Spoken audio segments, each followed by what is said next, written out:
Live at the Triple Nickel here, the American Legion in SoCal. We're talking about the Pacific Sovereignty Run, and I have some hooligans here from the Pacific Savages MC, and we're going to go around our table here. Thank you very much. Got me a water. We're going to go around our table here. We're going to introduce ourselves. Let's start with my man. How we doing? Good. Why don't you introduce yourself? Don't forget to hold the mic close up, so that way we can catch you. All right, go ahead. This is Rolo from Orange County, Melissa Tribe. All right, that was a quick introduction there. All right, go ahead. Say that again, Brad. Go ahead and introduce yourself again. All right, Blaze. Right on, my brother.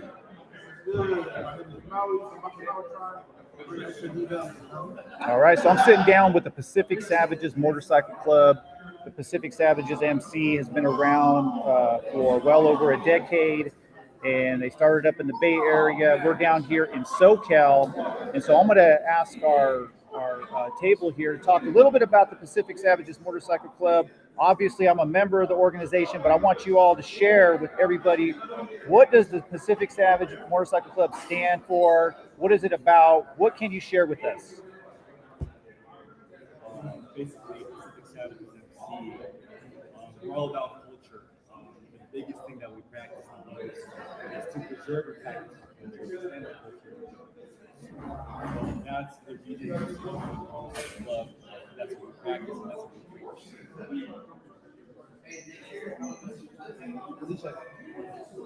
Yeah, that's what we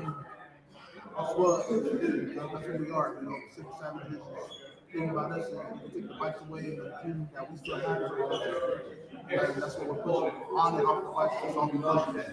Basically, what we were raised up on, and everything that's still back in, mistakes. All right, Blaze, what do you got? What do you got to offer here, Blaze, about the Pacific Savages Motorcycle Club? Well, I grew up pretty much all over the place.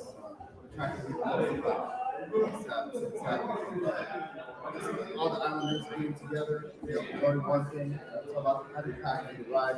Obviously, I come to the Pacific. Just love the brotherhood. Pretty much just getting together all the time and sharing the culture. I grew up pretty Americanized, obviously that. I honestly wanted to get deeper to my culture. That's the reason why. And I'm seeing that I'm learning a whole lot. My daughter's learning a whole lot from them. And just love it. Beautiful. Brad, anything you want to add here about the Pacific Savages Motorcycle Club, just how you got involved in the organization and what drew you to the Pacific Savages?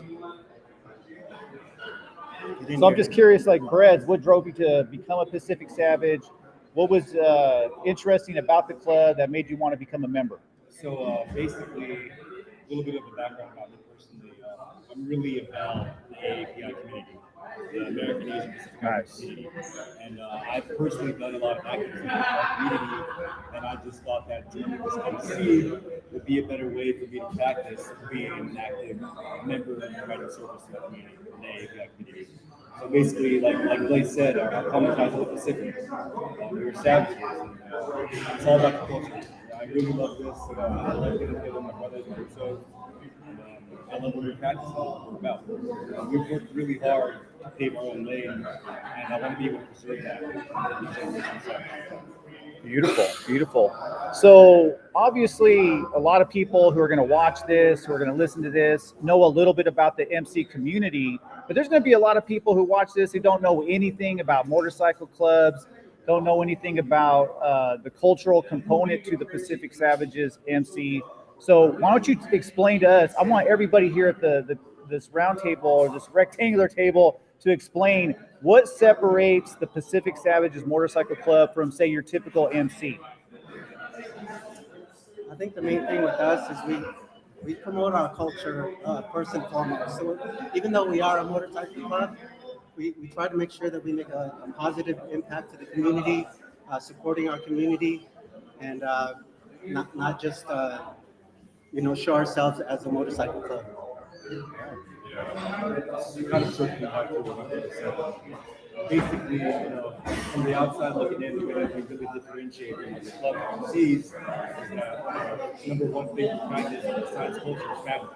We're very family oriented. If I'm a Sav, my son, my daughter's a Sav, my wife's a Sav. We're all Savs. I love that. We're really, Love that. really big on that.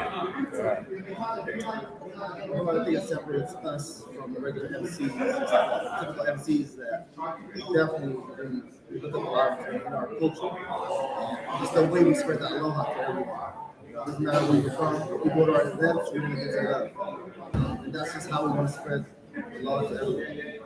What they said, cultures first, that's what should raise us. Choose take our bikes away, naturally, take my away. That's what I said about our culture. That's the lane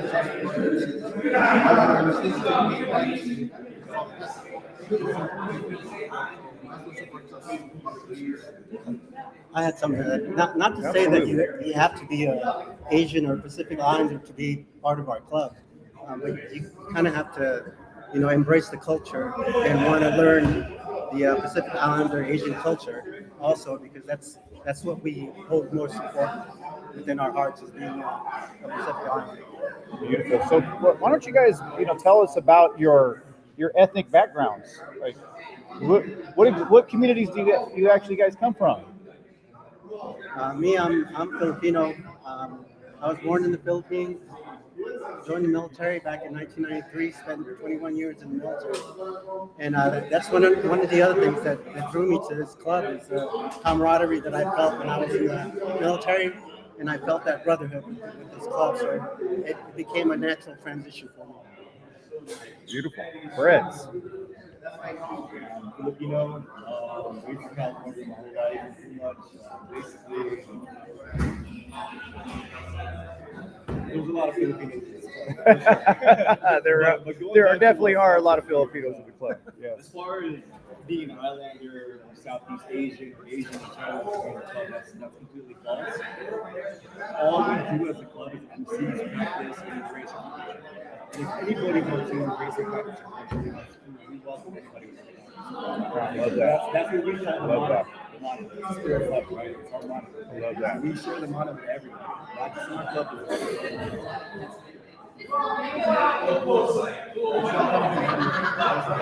My parents grew up in Saudi Arabia. And so I was born in Riyadh, Saudi Arabia. Lived there for 8 years. Moved back to the Philippines. Spent about 8 to about 13 years. 13 years old. Nice. And then I moved over here when I was 14. First year of high school.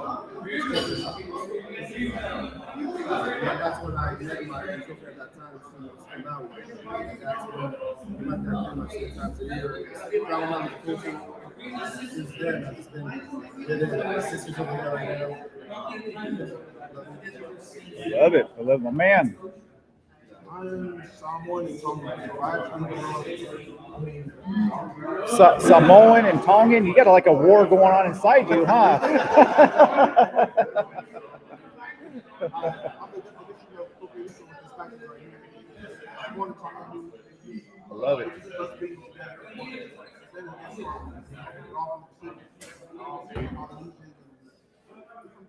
The same plot. So,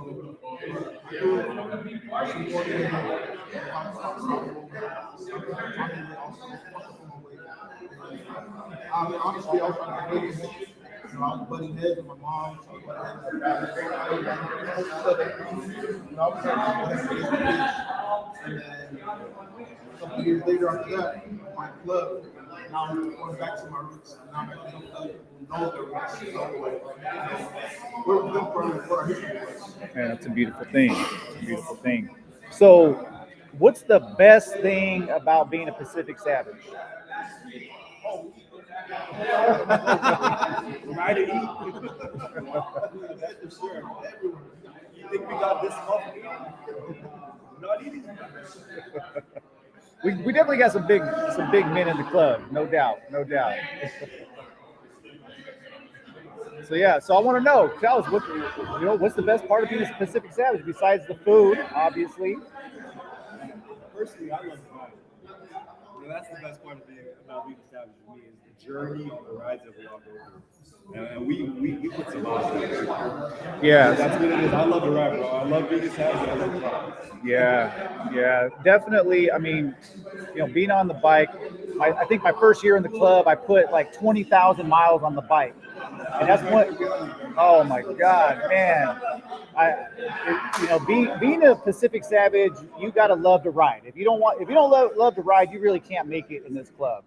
Yeah. What do you think? What do you think, Blaze? Yeah. Right to work.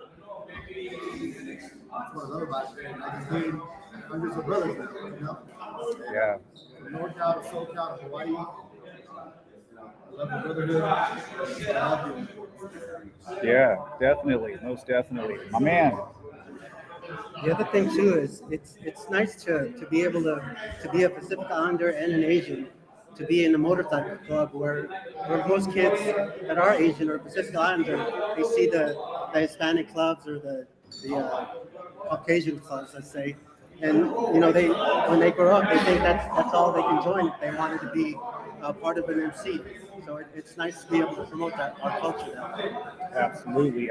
So we have the Pacific Sovereignty Run. It's taking place Saturday, June 17th.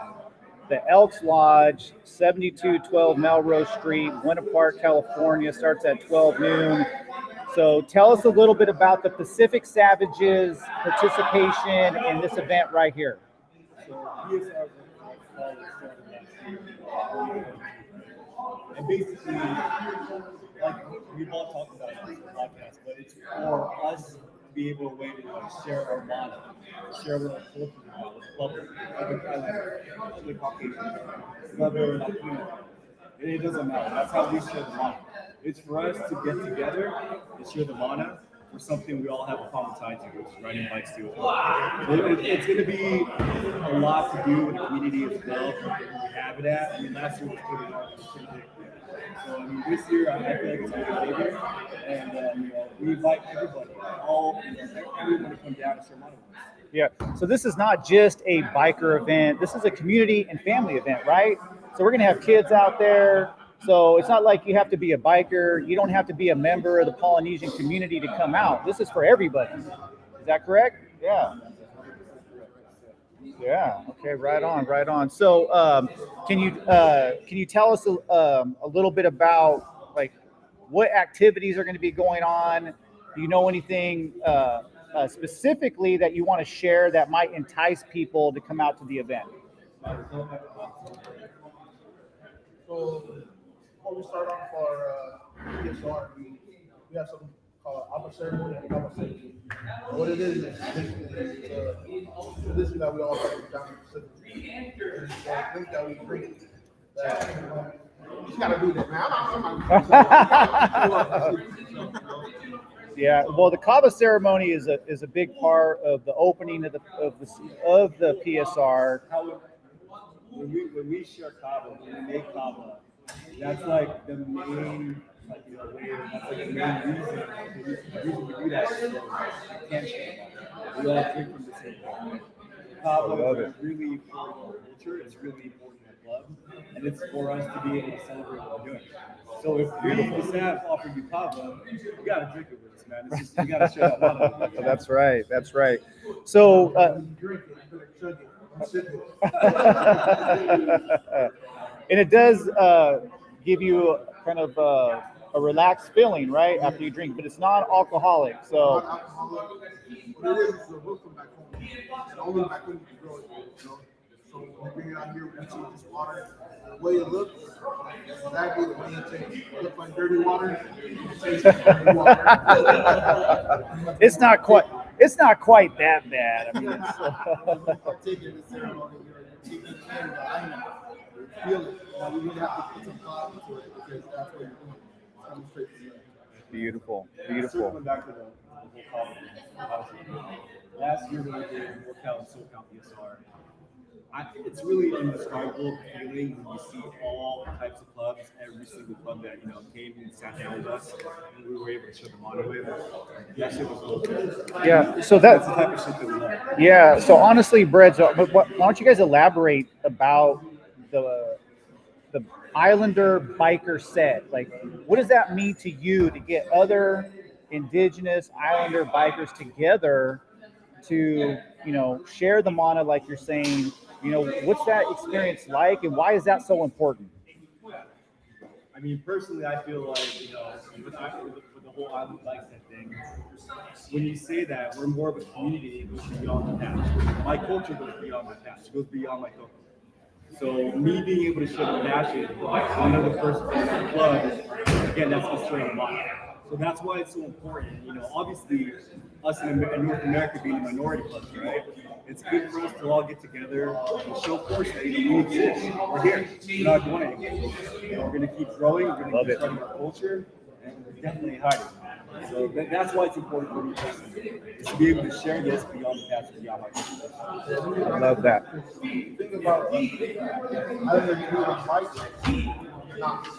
Islanders are used to growing up in the street, growing up. And for us to be on the bike set and actually pushing something that's different than just church and like pushing our culture with the bike set.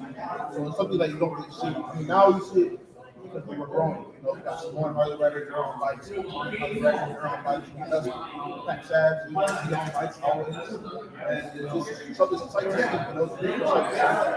we're getting out of our comfort zone, getting to something different. So that's why I do what I love about myself. One thing I do love about this whole thing is I have coworkers that are working in the medical field, and when they see bikers, right, they see this Right. what we promote, what I love about it is that we all come from different business owners, workers, supervisors, hospitals, we go to government jobs. Yeah, we won't crucify him for that, but So this tells you pretty much like, people see us like, oh, you're biking, you have hands like, oh, okay, we don't see us, you see us, you spread the love, and it changes pretty much your whole thing about how we can see people. that's right. That's right.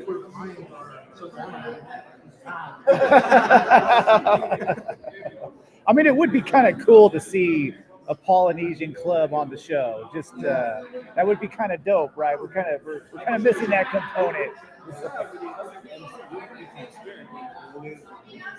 That's right. I mean, we yell it every day. That's right. We're pretty transparent. We just want to be able to share our culture again with the public and everyone else. We want to be able to extend what we practice with everyone else. And most importantly, we want to be able to get back to the community that's where we're at. Yeah, that's what I really love about the club, because the Pacific Savages are really community oriented. Especially I noticed that in SoCal, you guys have done a lot in the community. You guys are really reaching out, not just on your bikes. Obviously, you guys do a lot of riding, a lot of hard riding, but man, you guys are in the community a lot. You see it on social media. I mean, it's a beautiful thing to know that, kind of going back to what you were saying about how we have a lot of guys maybe doing things they shouldn't be doing in their life, but this is a constructive thing that we can do, right? Being on two wheels, being together, having a brotherhood, having that culture component, to me is just very, very powerful, super powerful. So, did you want to add something to that, Blaze? So let's have maybe somebody show the patch, if you guys don't mind. Maybe explain a little bit about our patches.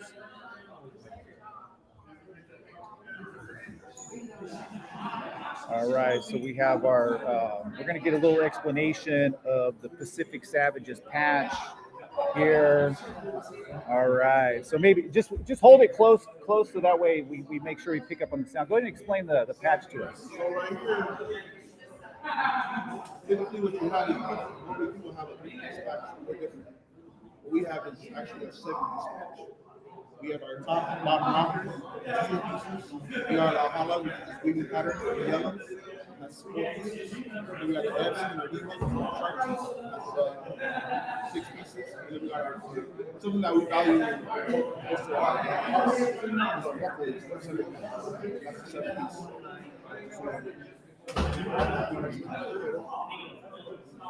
Definitely pride into awareness as we promote integrity. respect, pretty much we build up our brothers.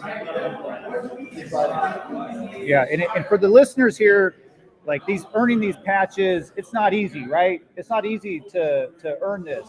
It takes a long time. In some cases, it could take maybe a year and a half, maybe 2 years, right?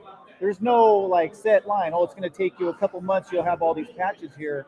This is something that takes a while. It's something that you have to earn, correctly? Correct? Yeah. Definitely earn and learn. There's no time. I like that. Earn and learn. But when you get, promoted or such within our club or within our MC, you got to earn that. Yeah, I love it. I love it. So maybe you guys can tell us a little bit about your journey in the Pacific Savages. I don't know, share a story, just something that would be kind of fun for the listeners to learn a little bit about you all personally, but something that's also, interesting as well about being in the club. It could be a ride that you went on, an event. I don't know, just something kind of funny, whatever it is you want to share. So Blaze and I were just talking about this right before we started this podcast. He and I were poised together. Poi meaning a person of interest, where I was brought in by a full Uso. His name's Ray, and he brought me around the club. And I wanted to be sure that the club, the lifestyle, was something that I wanted to be a part of. So I was a Poi for almost 15 months. 15 months as a Poi. Damn. So that's a long Poi process right there. Right. So that during that period, that was a time where they can look at me and really understand whether they want me to be part of their club, and for me to really understand whether I want to be part of the club. So 15-month process, and then another year or so as an ANOC, and then over 2.5 years of prospecting. So you spent, before you were fully patched in, you spent 2.5 years. 2.5 years. Yes. Yeah, it's amazing. Amazing. Yeah, anything you want to add, Brett, here about your journey?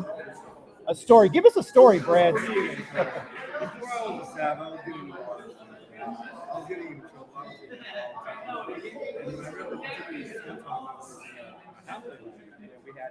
I had to do like some kind of basically we're at a meeting and your management they kept saying something about finding a bigger purpose rather than yourself. And I didn't have that. It was all about me all the time. All about me. It was my way to like finding the staff, it gave me a bigger purpose. Man, I love that. I love that. Like integrity, respect, right? So finding a bigger purpose for yourself really has something else. And that's also I mean, that's such a big part of being a Pacific Savage is really, putting the organization, the tribe above you, right? Because to be in a club, you can't just be about yourself. You can't just be about what you want to do, how you want to live your life. You got to think about your brothers. You got to think about your community. And I think that's something that we all kind of learn and grow from being in this organization, that it isn't just about us. There's something bigger than just our own personal individuality. And I really do love that about this organization. at the same time, if I do start fucking up and slipping up, I'll definitely Yes. Oh yeah. No doubt. Yeah, you got plenty of brothers that will definitely check you in the club if you're doing something you're not supposed to be doing, or you're not living a righteous life. I mean, you have somebody there, but that's a good thing, right? I mean, that's a good thing that we have brothers who are there for us to tell us, hey man, you're not doing things in a righteous way. And I mean, I really love that part of the club, especially for the youngsters. And I think that this is a really good place for them. And I hope that we have more young brothers that come into the Pacific Savages, because there is a cool factor to this. I mean, there is a hard working factor. There's all kinds of values that you get. I mean, obviously the vest and the colors that we hold dear are very, very cool, but they have really deep meaning at the same time. And I think youngsters could really benefit from that. So if you want to add there, Blaze, about your journey. Yeah, no. You're going to tell us a story, Blaze. I want to hear it. I want to hear a story. Honestly, my journey. I was a beach boy. I was a surfer, lived in Orange County. Life happens. I moved inland Empire. I gotta find myself something that could possibly die on, right? So surfing out there, big waves. Grabbed me a motorcycle. Got my license. My wife decided to my friend just got my motorcycle. Hey, I married a surfer. I gotta find it. And to this day, she still mentions it. And then instead, one day, me and this guy started hanging out, cruising. I got invited to church. Got to meet some of the brothers. I did things like that because I knew what I was getting into. Something that I really wanted.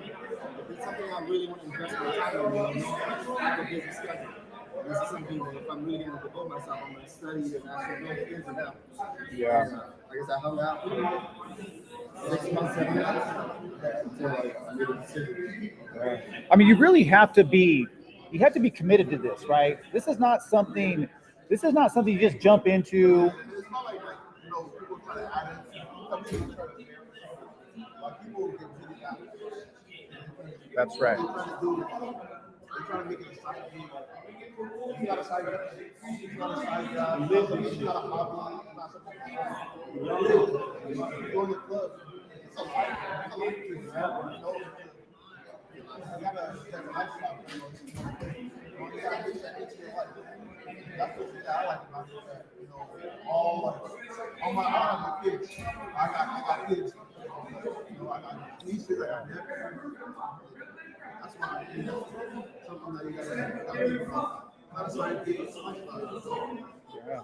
So that's a really good question. And I'm just curious, how do you guys balance, like, say, your personal life, your family life, the things that you like to do? Because we all have hobbies, things that we like to do on our spare time. But this is a lifestyle. So how do you balance all of that and be able to maintain a healthy balance between work, family, and club?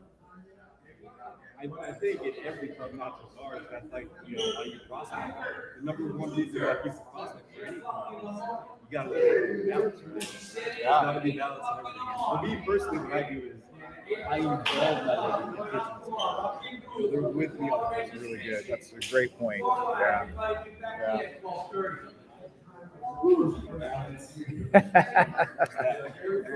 Coming from the guy that just worked all night long is going to come and do a podcast and you're going to go back to work, right?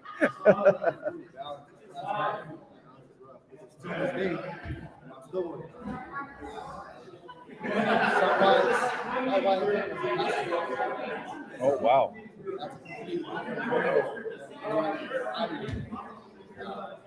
She loves me enough to be part of it. She knows that this is how I go out in my normal day-to-day. It's be out with my brothers. It's kind of pretty escape. So when you're riding out there with your brothers side to side going 120, 120. That's low. That's about the average. I mean, I say I do run fast. And like I said, I love this. This is where I get my relaxation. This is where I get my escape from life. And so the requirement for balance is just provide for people to understand Yeah, absolutely. So, can you guys talk about the riding style of the Pacific Savages? Because everybody I talk to who knows a little bit about the Pacific Savages says, "Oh man, you guys ride completely different than most MCs." So, tell us a little bit exactly how do we ride? What it is side by side. Going side by side, two, going all the way up. So That's what we call a sea of savage. Sea of savage. we're right on this track. You gotta trust the brother that next to you. You gotta trust the brother that's in front of you. You gotta trust the brother behind you. One mess up, and you all think about riding in that track. You gotta trust the brother. And that's what we do. That's why we ride a lot. We don't ride a lot. We go trust the brother. Pretty much actually going back to the whole prospecting, as we call it, connection phase. We have this thing called the monorail. And basically, It's a right throughout California state, and that's one of the passive ways for you to get your actual match. So when we say we ride, we ride. Most definitely. And if you're all over the coast, up and down the coast. I mean, if you're interested in becoming a member of Pacific Savages MC, the first thing I say, do you love writing? Do you love writing? Because if you don't really love to be on your bike, this is not the club for you. We're not a bar hopping club. I mean, we go to bars, but we stack miles. I mean, I think my first 13 months in the club, I put over 20,000 miles on my bike. I mean, it's just crazy the amount of riding that we do. And then we ride hard, right? I mean, we're not just cruising. We ride cruisers, but we're not just cruising. That's right. We don't just ride out there just for fun. Let's say we're out there visiting all our different tribes all up and down the West Coast. So the riding time is also a time for camaraderie and bonding between brothers. So because if you're not from the same tribe, sometimes you don't see your other brothers for months, sometimes a year maybe, between SoCal and NorCal. So visiting each other's tribes is one of the ways that we kind of keep in touch with each other. Going back to the thing of the tribes, last year one of our mandates were our runs was in Washington. So a lot of us actually went to Washington. I mean, that was Yes. crazy. Yes, I was one of those. I was one of those those people that rode to Washington with no sleep. I don't think that Washington trip. I don't think I slept. That's like the least amount of sleep I think I ever had in my life. I maybe slept like 2 hours that entire 3 days or whatever. I mean, I have a vague memory of the trip because I freaking didn't sleep the entire time. I don't even know how I made it back. So. Oh man, I had, that's the thing. Well, that's the thing too. I mean, you guys can tell the listeners, the viewers. I mean, this is a lot of fun, right? I mean, man, being a Pacific Savage is exciting. There's so many events to go to. I mean, the nice thing about our club, we stand on our own. I love the values of the Pacific Savages. I think it's a good fit for our cultures. It's a good fit for a lot of our personalities. And to be truthful, not everybody can be a Pacific Savage. And I think that's what's really special about our club. We're not just going to take anybody. You got to love to ride. You got to be independent. You got to be about community. You can't just be about yourself. And there's just so many really amazing things about the club that, I just want to promote. And every chance I get, I try to talk about the club. But I do let people know that this life is not for everybody. Not for everybody. That's right. Every day. Yeah. Thank you for that. So, just one last thing that you guys can add about the PSR. Just we want to promote it here. We want people to come out. So something that you can say to our listeners that's going to encourage people to come out to this event. We all love food. Come on out. There's going to be some good food. You're going to have this plate there, you're going to have that plate. Join us, come eat with us, man. Yeah. Mac salad, teriyaki chicken. Ooh, mac salad, teriyaki chicken, lumpia, man, Hawaiian barbecue. We're going to have it all. It's going to be good. You don't have to be a biker to join the event. Community members, families, bring your kids out. This is a family affair. This is about Ohana. It's about culture. And we want people to come out. Again, this is June 17th. We're about 3 weeks out. It's the Elks Lodge, 7212 Melrose Street. The event is starting at 12 noon. We're going to have a bike blessing, kava ceremony, MC War Games. I have no idea what the hell that is, but it sounds like fun. It's a free event, live music, live performances. One of the organizers, Puna, is sitting right here, and we're going to get her on to talk more about the event. But it is family friendly. It says pet friendly, so that's why the Savs are allowed, because it's pet friendly.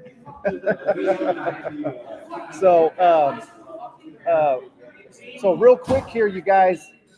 How can we reach out? How can people reach out to the Pacific Savages? How can people reach out to the Pacific Savages? How can people reach out to you all? The first step is find it near, try near you, or just go. I think everybody's pretty aware of our hats. I mean, Pacific Savage MC on Instagram hat. And then just shoot us a DM. You can also go to our website, pacificsavages.org. Yeah, you can find us there. There's a contact us on there. Or take form. Besides that, when you see us, we're definitely going to say what's up. So just talk to us. So people can come up to you and talk to you all. It's not like you guys are scary bikers who don't want to interact with the community, right? I mean, you welcome questions. Again, we like to show the model. We like to engage. So. Yeah, again, we're obviously bikers, but we are family oriented as well. So kids, family members, all welcome to come talk to us. We're happy to talk to you. Yeah. Well, I really appreciate it, gentlemen. My brother's here from the Pacific Savages Motorcycle Club. I can't wait for the Pacific Sovereignty Run. Again, this is June 17th. It's going to be outstanding. Again, if you are interested in learning about the club, we are in SoCal. We're in the Central Valley now. We're in Washington, Arizona, Hawaii, Las Vegas, Nevada, obviously Northern California up in the Bay. So we have chapters. Somebody asked about chapters. We don't give out exact numbers, but we don't call chapters. We call chapters tribes. So there's probably a tribe near you if you live in the SoCal area. If you live in the Bay, there's definitely a tribe near you. And then we have some tribes showing up in the Central Valley of California as well. I just want to add 100%. We've been preaching it back and talking about family oriented, this and that, but don't forget it. That's the Pacific side. We are also savages. So Yes. We will protect our culture and our people by any means necessary. So don't forget that. We are fucking savages. So I'm glad that Brett's brought that up, because what I always tell people is one of the big reasons why I joined the club. I'm not a Polynesian, I'm Native American, but a big reason why I joined this club was because of our independence. Is because we will fight to be free, and we're not going to be under somebody's thumb, and we're not going to let people control us. We're not paying extortion fees. We're not doing any of that bullshit, right? The Pacific Savages stand on their own. We are savages, 100%. And we are savages, and that savage name that belongs to us now. That's ours. I love means a lot of things, but you show love. You already know how it is. You go in the islands and get love, but you go over there, just trying to mess up. We're still savages. Yeah. You give aloha, you're gonna get aloha. Bring that up, again, we're really nice and family oriented. Don't get it twisted. We definitely are savages. Yeah, that's an important point, because people get I know people get caught up in it's a culture club, and I always tell people at the end of the day we got MC on our back, right? At the end of the day we got to hold up the values and what it means to be in an MC. And so we have the culture component, we have that MC component, and then we got that savage component. We are savages, and we hold that name dear to us. At least I do, and I know the brothers at this table do as well. My brothers, thank you so much. I appreciate you all. Again, we have the Pacific Sovereignty Run. The Pacific Savages MC are going to be out there. If you ever see them on the streets and they're going slow enough, man, give them a shaka. Give them a shaka. All right. If you ever see them out and about, don't hesitate to come up and talk to them. My brothers, thank you very much. I appreciate you all. All right. All right, we're going to be back here. We're going to take a quick break, and we're going to be back once again. Pacific Savages MC, everybody. Pacific Sovereignty Run, Saturday, June 17th, 2023. Good.